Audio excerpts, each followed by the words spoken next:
Welcome to another episode of the Podcast Profits Unleashed podcast, the show where we empower coaches and experts to use podcasting as a powerful tool to drive sales and grow your business. I'm your host, Karen Roberts. After the break, I'm going to be sharing why 90% of coaches fail to launch a podcast that gets an ROI. But first of all, I have Faisal Ensaun, a high performance coach and a business owner. And today we're going to be talking about how to deal with entrepreneurial anxiety. So, welcome to the show, Faisal. So great to be here, Karen. Thank you for having me. First of all, let's hear a little bit about your backstory and what initially inspired you to help entrepreneurs deal with their anxiety. I think it wasn't entrepreneurs that was seeking to help in the beginning because I wasn't an entrepreneur to begin with. But my story goes back to a time when I was a young adult, and I remember coming out of a subway station. This is in Toronto region. I remember walking out, going to the side, the corner, see a lot of people walking by. If you've ever been in Toronto, a weekday, I didn't feel really good, and all I feel is that I'm getting sick. I throw up. I see blood on the floor. Not really surprised by that because one of the first thought is, well, you get what you did. That's the effect of what you've been doing for years, abusing your body. In that moment, I think it was the first time where I felt all the pain, emotional, physical, and I felt it all for some odd reason in that moment. As I watched everybody walk by, I also got the sense of my life is passing me by. But in the next moment, what I felt was this sense of peace, this sense of joy, which to my young mind was like, what am I going crazy in this moment? But in retrospect, as I've looked back, I think it was a moment of grace.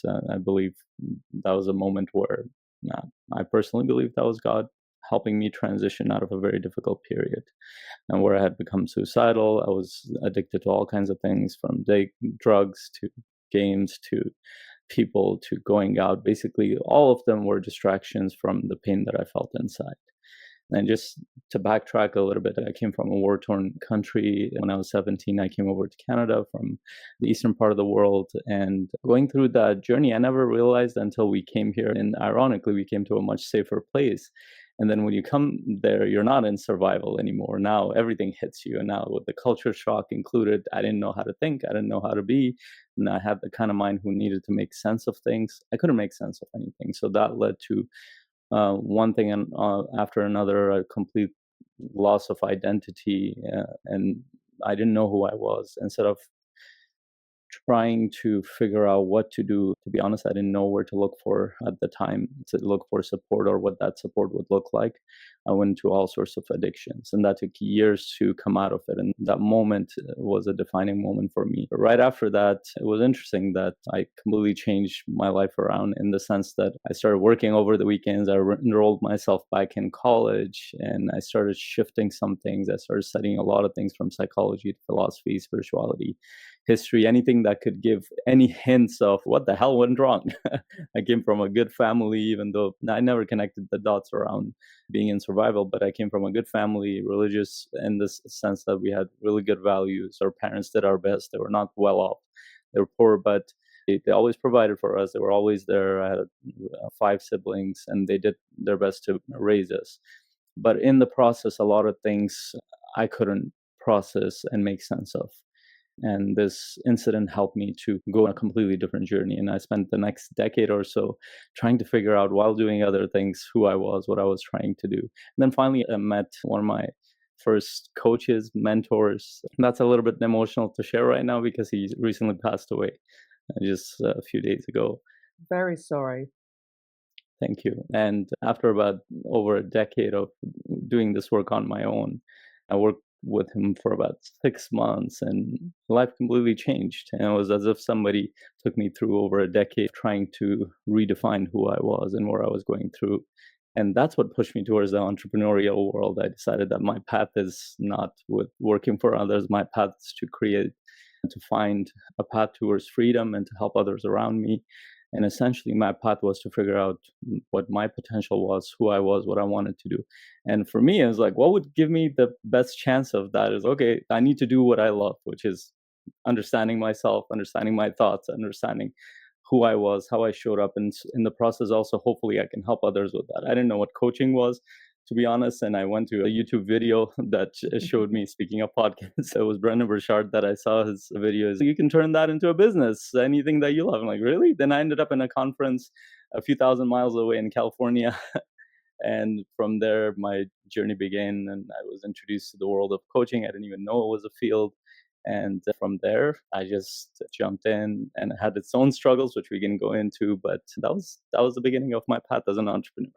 Wow. And what a Mm. journey. And so you know that, and I'm sure the listeners out there, if they admit it to themselves, there is some anxiety that goes alongside this entrepreneurial path.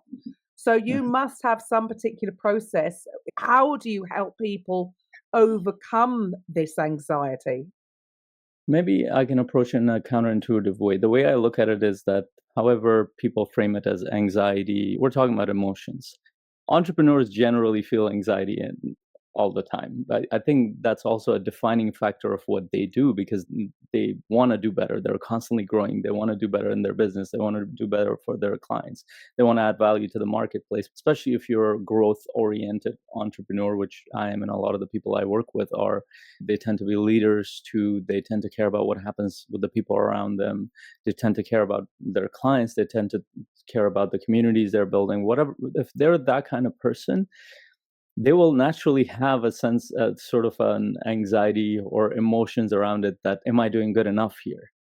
I don't think that's a negative thing. I think that's a fuel driving you. But the Mm, thing that makes it a negative thing is if it overtakes you, if you've lost control over it. Because in its base form, it's just energy.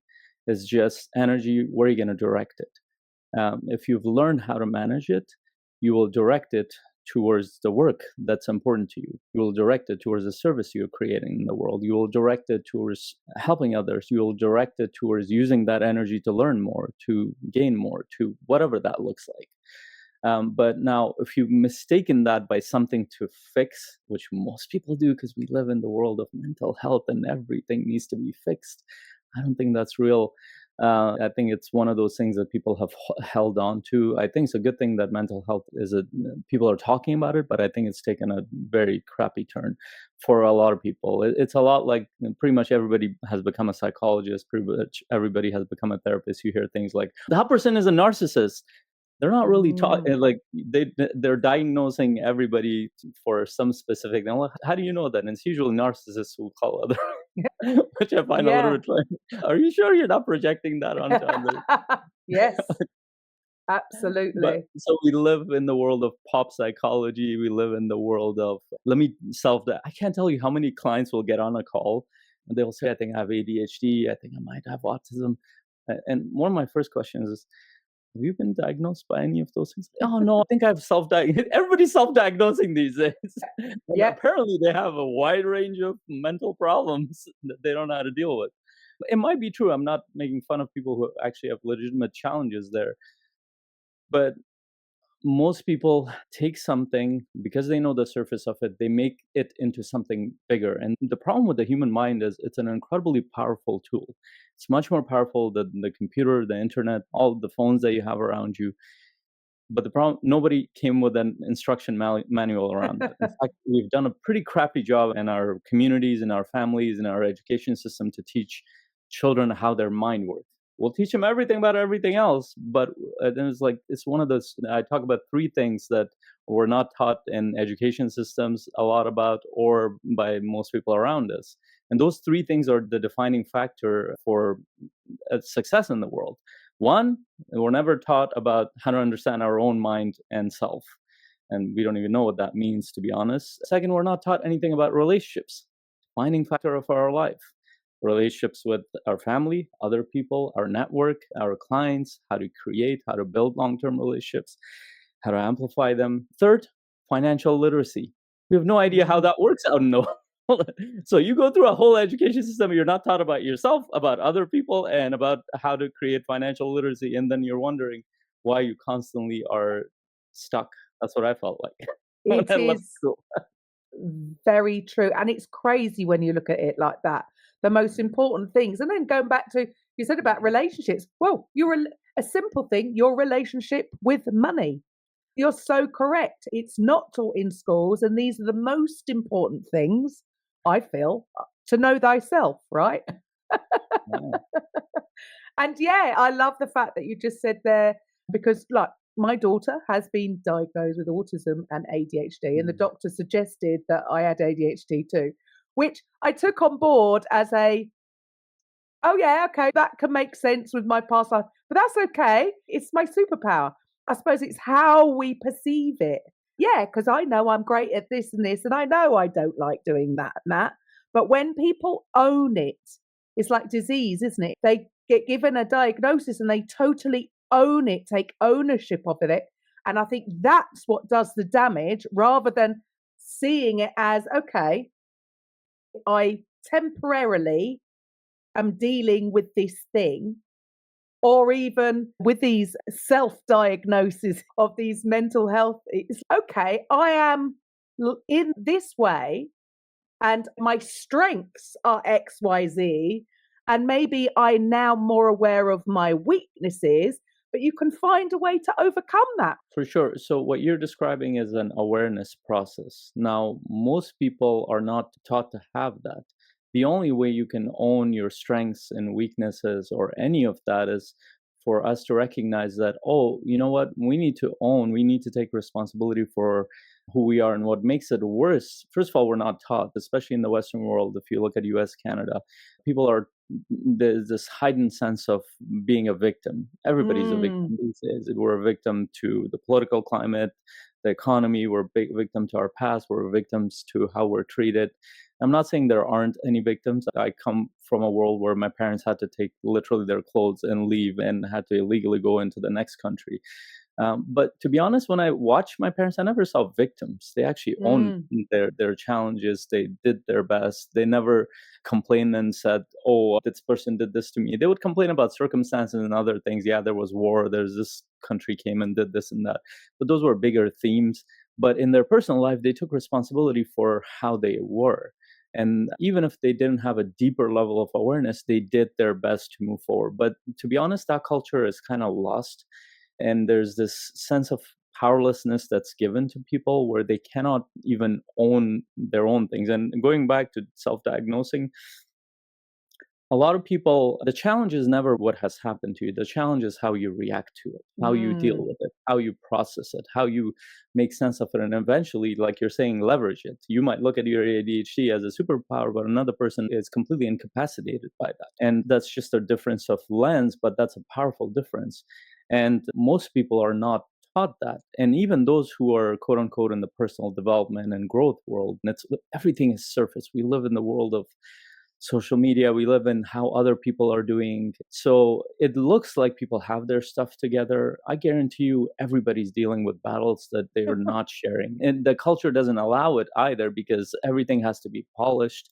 I mean, right now I'm talking to you dealing with anxiety. I'm dealing with an immense amount of load. We lost an important family member. We had to, we were in Florida. We had to kind of emergency come back here. The logistical nightmare with that. We're expecting a new baby, which is a Oh happy my thing, but it's goodness. happening right in the middle of a grief period. And there are business challenges. There are all kinds of challenges everybody is going through. I generally consider myself a happy person, but there's a load of emotions that I'm dealing with right now. I'm not saying I'm unhappy. I'm at peace with myself, but I wouldn't call myself the most upbeat person every day. I try to be for everybody else, but that's not real. And I try to share that with my clients, anybody I come across. But that's not how real people act these days. Real people, you should have your shit together, appear like you should have your shit together. And I'll connect it back to self diagnosing. So, most people, when they self diagnose, when they say I have anxiety, what they're really looking for, if you really dig deeper, what they're looking for is some kind of acknowledgement, or in extreme cases, which is for most people, they're looking to be seen as somebody to be taken care of, like a victim. And that becomes a part of their identity. It doesn't matter if they're entrepreneurs or otherwise, will carry that label. I have anxiety, I have this, I have that. And then that becomes who they are in a sense. And they Mm. stop doing something because their own mind doesn't allow them to do anything. Because, like you said, if they're not owning it and not seeing it for what it is, how could they do anything about it? Because now it becomes something that they're powerless to. And that is not how I have lived my life. That is not how I've overcome adversity. That is not how I've dealt with all the challenges and continue to deal with challenges. That is not what I've seen anybody in the world, to be honest, to deal with challenges. The our power comes when we start to recognize that no matter what we have, whether it's a physical disability, mental challenge, anxiety, or whatever is going in the world, look at that straight and say, what part of this can I own, whatever it is, and what am I supposed to be doing with it? And if you just say that you admitted that part, and then that starts the process of growth. And then the next steps Mm. might be, do I have the awareness, the knowledge, the skill sets to deal with this? You either do or you don't, because if you don't, you won't be able to deal with it. Then there's vulnerability and humility comes that, oh, if I don't know how to do this, where can I get help? And thank God we live in a world where there's a lot of help available for everybody, for everything. And that is a beautiful thing in the interconnected world we're in. We have access to things that most people even a couple of decades ago couldn't imagine. We can get help from around the world for a lot of things, but people haven't even admitted the first part. So if you're listening to this and you say that I have a challenge, I'm overridden by anxiety, which is amplified right now with the political climate, with the economic situation, and I don't know how to deal with it, reach out, find help. Sometimes that help is in your neighborhood, with your friends, family. Sometimes that help is beyond that. You need to find a network. You need to find people who have been able to deal with it. And to be honest, I've run a business for the past decade. The economy was very different up until now. You know what I've done since COVID over the past few years? Like, who has run a business for 30 years plus? I need to Mm. understand how they did that, because I don't understand, because it was an entrepreneur who said this, that if you haven't been able to make money the past decade before the shift in economy, you're a monkey. Well, of course, it's not that easy to build a business in any economy, but if you don't know how to make money in the downturn, you Mm. don't know how to run a business, because downturns and upturns in economy, those are normal cycles you go through, just like seasons, just like the adversity and happy times in your life. You need to learn how to deal with that. If you're dealing with the anxiety and you don't know what to do, get help. That's what I've done in the past few years, is find out who has run better businesses, who's been able to overcome, what are the principles, what are the perspectives that help them survive and grow within these times. And that required me to face the fact that I don't know what I'm doing here. I'll have to learn. Not only that, I'm helping other entrepreneurs as well. So if I don't know, how can I help them with that process? Amazing. And because what is the outcome? At the end of the day, if people understood and they did reach out to someone like yourself to help them deal with this anxiety, what is the outcome? What is the big transformation that they will find when they do deal with this or when they do something about it?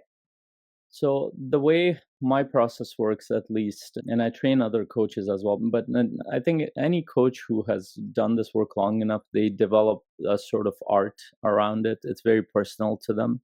I've developed my own process based on my own experience, but also studying all sorts of other people, coaches, and some of my practices might not make sense to other people, but I know that it creates results because I have a track record around that. And usually, the way I approach it, pretty much all my programs are a 1 year commitment with some exceptions. If I do in person events, or sometimes I do these short bursts of 4 or 5 sessions that I do with people just to get them started, or I do these workshops every 6 weeks for free, and I'm running one.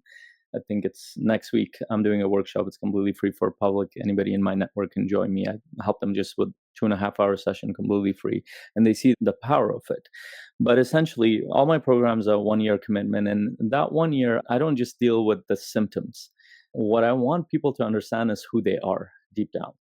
If they cannot understand who they are, at least at the first level of beyond what other people think of them, beyond the identities they've created based on expectations, beyond all the models and stuff they've created in their mind about who they are. And most of it is complete garbage, over 90% of it. If I can't get them deeper to that level, they don't know how to operate as an individual. They're operating through what Carl Jung called this collective mind. And that process is a while because you're peeling off layers. There's a story of Michelangelo was asked, how did you create this statue of David? And it's a famous story. A lot of people can picture it as, I didn't create David. I just chipped off everything that was covering David.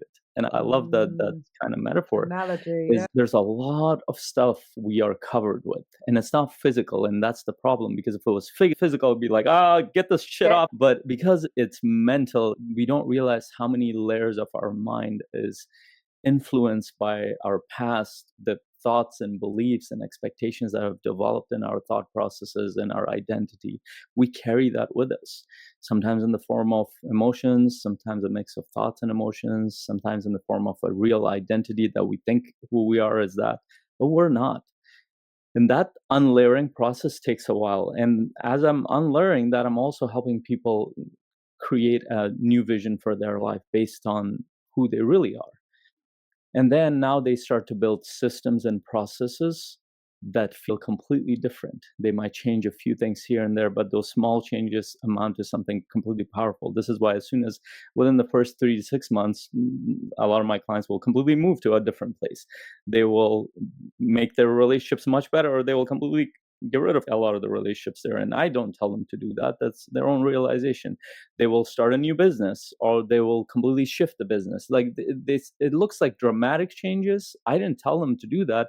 It's an internal realization that they need to shift their life by a lot. And as the unlayering happens, then the next level is that vision that I talked about. And the next level is, okay, based on this new identity, what is the system? And for human beings, the system is our habits of thinking, our habits of feeling, our habits of connecting. We have tiny little habits, hundreds of thousands of them that run every day without our awareness. That's why it's a part of our subconscious mind. We've built them over years, and they run our life, and we think, what's wrong? Because we keep going back to the same patterns. Unless those patterns are interrupted, new patterns are set up. And if you don't know who you are, you cannot build that. So goals don't work in this area.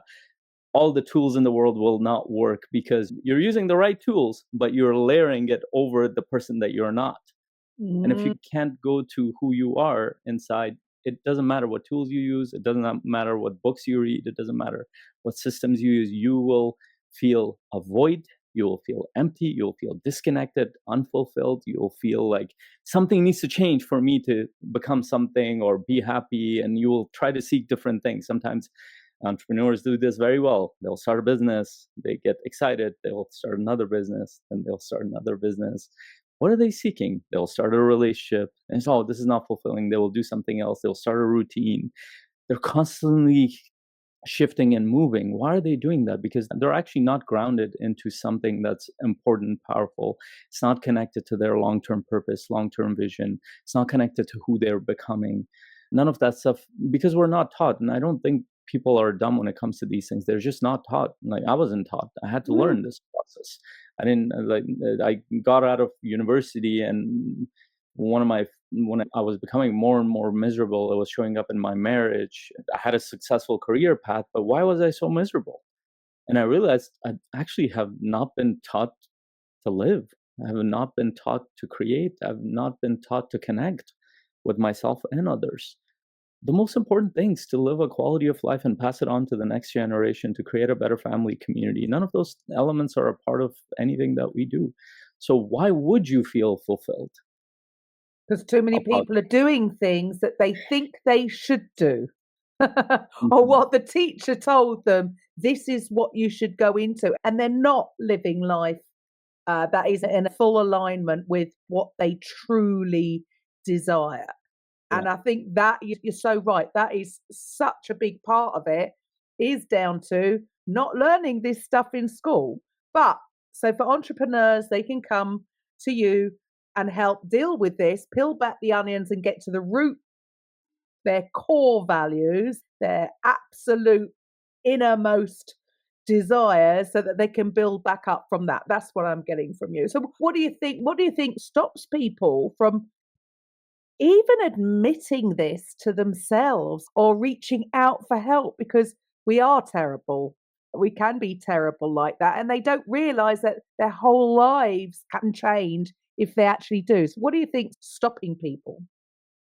Yeah. And I'll start with myself because I don't want people to feel like I'm pointing at them because I've gone through this journey myself. I didn't ask for help for years. And in the beginning, I didn't even know how to ask for help, to be honest. I didn't even know what help would look like.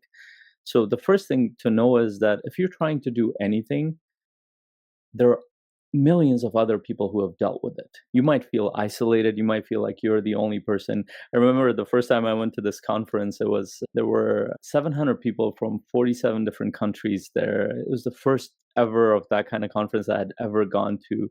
And most of my life, I grew up knowing that most people around me are not like me. And that as much as that didn't feel good. A lot of people think, oh, you must feel unique. I felt the worst ever because I felt not normal. I felt not accepted, not supported. I felt like I was an outcast, a black sheep. It was funny. We were in a train in Scotland with my wife right after COVID. It was a funny observation. My wife looks out, there's a farmland there, and there was a black sheep there. And she looks at that, she's like, hey, look, you're there. Of course, now I look at it differently. I laughed. I'm like, yeah. But growing up, that didn't feel good. That felt painful. And it took me close to 20, 30 years to realize that I needed help. I didn't even know I needed help. More than likely, if you're struggling, you need help. Stop trying to do it alone. You're going to spend another decade or two trying to figure this out, if ever. Most people don't even figure it out in their deathbed. And it's not worth it because it doesn't just affect you, it affects the people around you. If you have a family, whatever you're not aware of, you'll pass it on. And painfully, parents are aware of this painfully. I have kids, even the things that I'm aware of and I can't control yet, I'm passing it on and I know it. And I hate it, but I'm like, that's my journey. It has nothing to do with them. And I'm passing on the good and the bad, whatever I am. You're passing it on to your kids, to your siblings, to your friends, to the team members in your organization. This is how human beings work if you're not dealing with your crap. First of all, the acknowledgement that you might need support.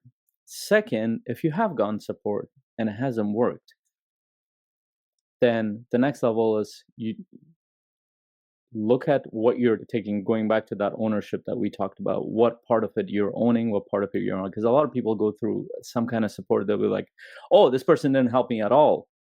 And no matter what program I'm going through, whoever helps me with anything, my philosophy, my principle is that I'm going to own my own growth. I'm going to leverage the good and the bad in this person, in this organization, in this system, and I'll take whatever I can and I use it. I don't hold other people. Of course, there are bad programs. Of course, there are people who don't mean well, but you leverage whatever you can. Have you taken ownership of that change for yourself? Most people don't. And if you haven't, then it's time to look at that. Take a closer look at what you're owning and what you're not owning. Third, if you own it, you're going to start to make changes. If you don't, then the next step is go seek a different kind of help. And this time, think through what kind of support you need, because now you know what worked and what didn't work. And so there's steps that people go through, but we can't even get past the first step of seeking help. And to be honest, I can almost assume that most people watching this need support, but they haven't asked for it because it's painful, it's uncomfortable. It's to say that I need help because we've all been raised to, how have you been raised in schools? Don't cheat. We call collaboration cheating. And I laugh at that because there's nothing in the real world where you don't look at resources and other people. You get to look at everything. It's still not easy to build things. But in school, you're sitting there, oh, is there something wrong with me? So true. So true. That's how we're trained. And that's just one example of that. We're trained in weird ways in a theoretical world that doesn't apply in the real world. Our parents have been trained like that a lot of times. So they don't even know what the hell they're passing half the time.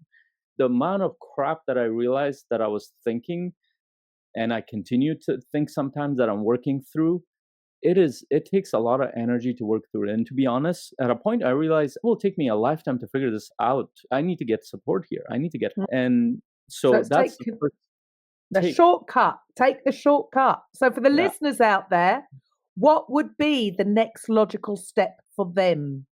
Mm.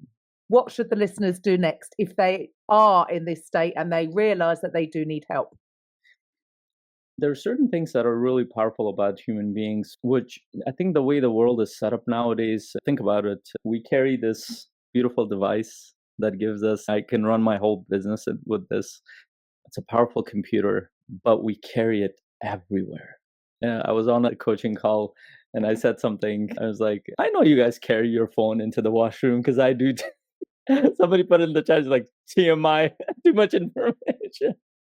But we're uncomfortable with admitting things that we all do. So what happens when you have this thing with you at all times? You're constantly fed information. Your mind constantly has an input. So the whole world is trying to, including this podcast, telling you what to do. Now, I don't have a problem with information that you can use, turn into knowledge. That's not a problem, but we live in the world of information. It's overload of information. I think it was this author talked about this, forget the book right now, but the way he put it is that we consume more information in a day compared to someone in the Middle Ages in a whole year. I can imagine. So we don't actually understand the effect of it on our mind. We know that it cannot be all positive. No. It's like an overload and downloading a bunch of stuff on your computer, and it's buffering. Most people are buffering. And the reason for that is they don't give themselves enough space. So if you hear anything in here, give yourself space to be, to think, to not have anything. No music, no podcasts, even though you're listening to a podcast, no books, no audiobooks. Give yourself at least 30 minutes of day, sit with your own thoughts. By the way, that's called meditation. Most people think meditation is sitting there and breathing, and those are techniques.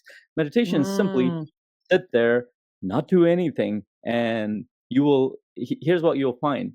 You will be very uncomfortable with that. And there's a quote I love. It was from like 1700s or something. I forget the name of the guy, but said that most of the problem that a man has can be solved by sitting 30 minutes, being able to sit for 30 minutes in a room without doing anything. And this is a long time ago. Now we don't even have 2 minutes without other people's thoughts. So we're constantly bombarded with information. We haven't made sense of our own thoughts and emotions, haven't processed it, even though a lot of people will claim that they have. Most people do not have enough space. So, for example, I drive to the gym. Nowadays, my routine is it's about a 14-minute drive to the gym. And my instinct is, let me listen to this audiobook. Let me listen, because I love learning. But I force myself to not listen to anything. I don't even listen to music anymore. As much as I like listening to that stuff, I give myself space because those are the few times where I have just with my own thoughts. I do listen to audiobooks when I'm working out, but I give myself at least 30 minutes to 1 hour of complete quietness and every day. So what does that do? That helps me process my own thoughts. That helps me know what's going on. That doesn't overload. Most people don't know what their own thoughts are. So start with that. Give yourself some space, at least 30 minutes every day. It's not easy. It'll be uncomfortable, but you will know what you're struggling with. And you will know what your problems are. You will know what to seek help with. If you don't have that time, you will go for the next months and years, and before you know it, 10 years will pass by. And this is the most common thing that I hear from my clients. I don't even know why I did this. I built this business. I don't even know why I'm with this person. I don't even know why I've been on this path. I don't even know how I got here. And that's not a surprise to me because people run their life based on what they see around them. Absolutely. So how do people work with you? What would be the next step to come into your world? What should the listeners do next? So here's how I operate. I actually don't want people to work with me. I can't work with everybody. I'm one person, and my business is not scaled to a point where I can take hundreds of people. I work with a select set of people. I work with either individuals, one-on-one, or in small groups. I like small group settings because we can do a lot, whether those are in person, online. I do different versions of them. And the way I work is that as soon as you come into my ecosystem, you will get a bunch of stuff from me. You get to decide whether or not it will serve you or not. So before you even get on a call with me, you will get exposed to a bunch of stuff, whether that's through my trainings, workshops. They're completely free. You don't have to buy anything from me. If you feel aligned, you will get on a call with me. That might be a very small investment. And there, I'll decide if I'm the right fit for you, you're the right fit for me, because I don't think that every coach is the right fit for a client. Mm. And if I can serve you, I'll help you. If I can't, I'll connect you with the right people or resources. I have a wide network of coaches I've worked with. Now I train other coaches globally. And so I can definitely help you at least get connected to other people. But it starts from my website, faisalensaun.com. You can just go, you can see my name right there. And one of the first things you will see is a PDF you can download, and you can work through that. I usually do a workshop every 6 weeks. Join me there, and you will see whether or not I can help you.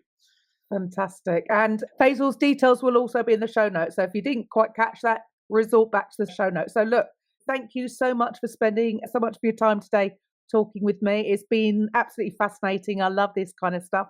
And to the listeners, after the break, after the ads, I will be back with why 90% of coaches fail to launch a podcast that actually gets an ROI. I'll be back after the break. Bye for now.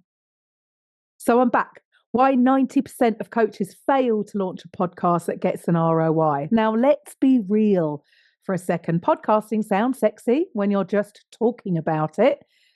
You picture yourself sitting down with a nice mic, a fresh cup of coffee, sharing your wisdom with the world. You're vibing in your zone of genius, maybe even imagining thousands of listeners tuning in every week, hanging on your every word, DMing you for coaching spots or business collabs, right? Sounds like a dream. And honestly, it can be. But here's the truth that most people don't tell you. 90% of coaches never make it past episode 3. Yeah, 3 episodes. That is it. And of the 10% who do push through and keep going, 90% of them, they don't make it past episode 20. That means only about 1% of coaches, that's 1 out of every 100, are actually following through in a way that creates real traction, impact, or return on investment. So what is going on? Why do so many good, smart, heart-driven coaches fall off the podcast train before it gets rolling? And it's not because they don't care. It's not because they don't have anything valuable to say. And it's definitely not because they're not willing to do the work. Most of the time, it comes down to just 4 key reasons. And if I'm being honest with you, I've personally hit all 4 of these walls at different stages of my own podcasting journey. So no judgment here. Let's break them down. Number 1, no clarity or vision. This is probably the biggest dream killer of all. Most coaches jump into podcasting with a vague idea of getting their message out there. And sure, that sounds good in theory, but without a clear direction, your podcast turns into a nice idea that doesn't actually do anything for your business. Been there. And here's what actually happens. Coaches launch with excitement. They buy the mic. They come up with a cute name. They record an intro and maybe an episode or 2. And then crickets. Because they're not actually sure what the podcast is for. They're not sure who they're talking to, what transformation they're offering, or how it ties back to their bigger vision. So the podcast just becomes a glorified PR stunt. They post on Instagram, new episode out now. But if you click play, you have no idea who this is for or what they're offering. Here's what your listener needs to know within the first 30 seconds. Who is this podcast for? Why should they care? And what do you help them achieve? If that's not crystal clear, people will tune out because they won't feel like it's for them. And no clarity means no connection. No connection means you got it, no conversions. Number 2, misalignment with business goals. Now, this is a sneaky one because it can feel like you're doing all the right things. You're showing up. You're creating content. You're pouring your heart into it. But then you look up a few months later and think, wait, why hasn't this translated into clients or calls or any cash flow? And it's usually because there's a disconnect between the content you're creating and the goals that you're trying to reach. For an example, You're a mindset coach who wants to attract women in burnout, but your podcast is full of marketing tips. Or you're a fitness coach who wants to build a group program, but your episodes sound like random motivational speeches that don't really lead anywhere. Your podcast isn't a hobby. It's a business growth tool. That means every episode should be intentionally designed to serve your audience and move them closer to working with you. So ask yourself this: is this content aligned with where I'm taking my business in the next 3 to 6 months? Does it naturally lead into my offers, conversations, or my ecosystem? If not, it's time to recalibrate. I've recalibrated. Number 3, lack of consistency and structure. So let's be honest, as coaches, we're already wearing a lot of different hats. You're doing client calls, content creation, back-end admin, showing up on social media, planning launches. Oh, and also trying to be a human with a life, friends, and family. So when you throw podcasting on top of that without any support system, it becomes just one more thing on your overflowing to-do list. At first, it's fun, then it becomes a chore, and eventually it becomes a ghost town. So here's the deal. I mean, it's not really about how often you publish, it's about how consistently you show up with value, clarity, and strategy. So that's where structure comes in. When you have a clear format, a repeatable workflow, and systems that support you behind the scenes, your podcast becomes sustainable. You don't have to drop weekly episodes forever. You just need to be intentional, strategic, and consistent enough to stay top of mind and build trust over time. And number 4, failure to connect with your ideal audience. Now, this one does hurt a little, but it's true. Most coaches start podcasting to serve everyone, and they end up resonating with no one. They make their content too broad. They use big, vague words like alignment or success or healing without getting specific about the pain points their audience is actually struggling with. So here's the thing: your ideal client needs to hear themselves in your content. They need to feel like you see them. If you want your podcast to actually convert, you have to stop speaking in generalities and start speaking your dream client's language. Call out their fears, speak to their secret frustrations, paint a picture of the transformation that they want, and then show them how you help them get there. When you do that, your podcast stops being just content and starts becoming a client magnet. So what's the shift? The shift happens when you get crystal clear, not just about where you're headed in business, but how your podcast helps you get there. You use your episodes to attract dream clients and prime them to work with you. You build authority without burning yourself out on Instagram 24/7. You create a platform that keeps working for you while you coach, sleep, go on holiday, or launch something new. Your podcast becomes your pre-sale machine. It educates, it nurtures, and qualifies leads before they even book a call. It opens doors, it builds relationships, it gets you invited onto other stages, other podcasts, and collaborations. And here's the best part: it doesn't need to be perfect, it just needs to be purposeful. So don't launch a podcast just because everyone's doing it.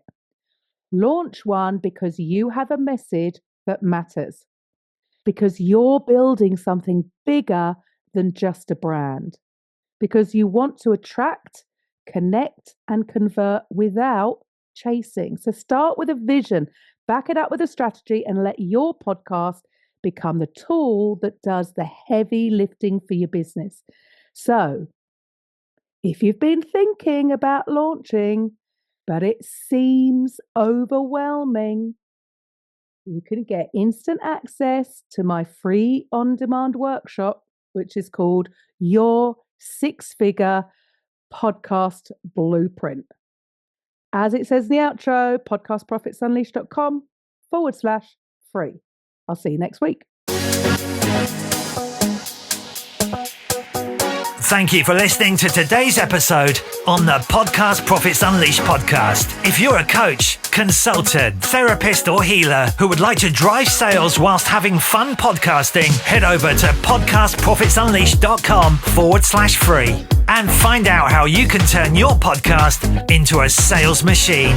We'll see you on the next episode.